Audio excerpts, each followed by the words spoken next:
السلام عليكم ورحمة الله تعالى وبركاته. رجعنا معكم فيديو جديد، وصفة جديدة. نتمنى ان شاء الله يلقاكم الفيديو في احسن الاحوال. اليوم غادي نقدم لكم واحد بوقاديو او لو ساندويتش ساهل، مقادير بسيطة متواجدة في كل بيت. غادي نمشي معكم المقادير اللي غادي نحتاج. انا كنصاوب وانا كنذكر معكم المقادير. عندي هنايا 2 علب ديال الطون بالزيت، عندي علبة ديال الذرة المصبرة، درت علبة كتغسلوها بطبيعه الحال. غادي نزيد معهم كورنيشو اللي قطعته هكا مربعات صغيره،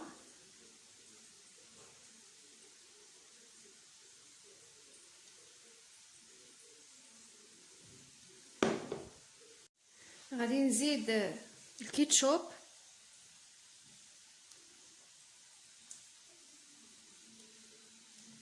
غادي نزيد معلقه كبيره ديال المايونيز، وغادي نحرك. انا هذا البوقاديو ديال الطون والحرور، ولكن انا ما غاديش ندير في هذه المرحله الاولى الحرور حقاش عندي ولادي صغار. غادي نحرك مزيان هاد المقادير هادو.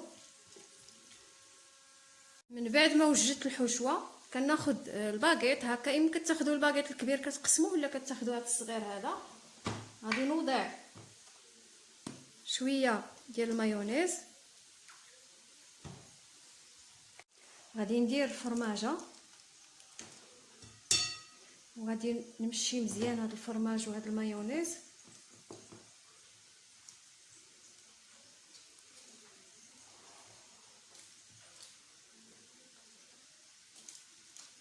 غادي ناخذ الحشوه اللي درت فيها الطون والمايس والكورنيشو، غادي ندير الكميه اللي بغيت. غادي نمشي هكا مزيان في الخبز.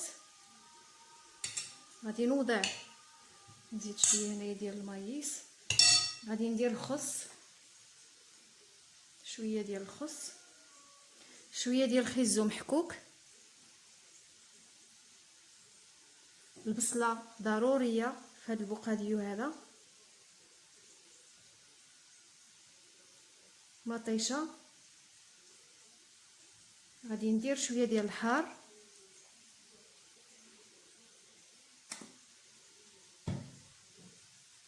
وشويه ديال المايونيز من الفوق.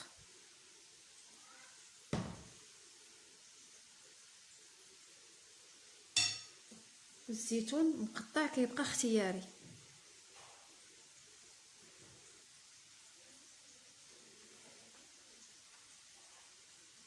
غادي نعاود واحد معكم اخر اللي غادي نكثر له الحار.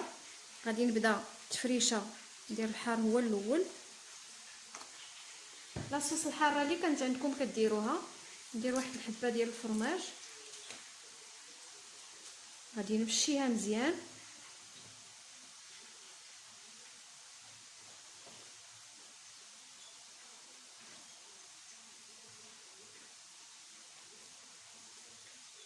غادي ندير الحشوه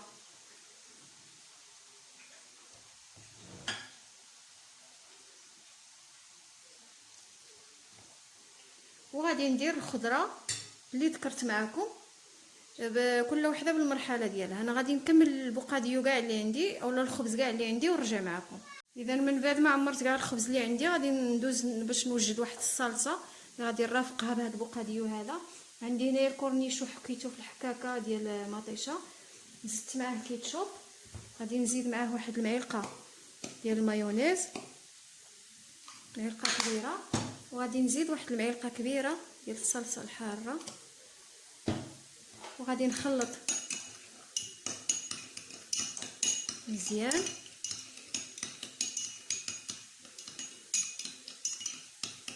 وهذه هي الصلصه باش غادي نرافق لي ساندويتش. وهذا هو بوقاديو ديالي من بعد ما وجد، ساهل ودغيا كيوجد، كيجي رائع والمذاق زوين ديال الحار والطون. ورافقته هنايا بالبطاطا، وديك لاصوص درتها هنايا مع شويه ديال المايونيز.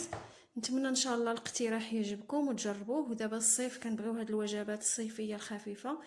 ونخليكم الفيديو اخر ان شاء الله. مع السلامه.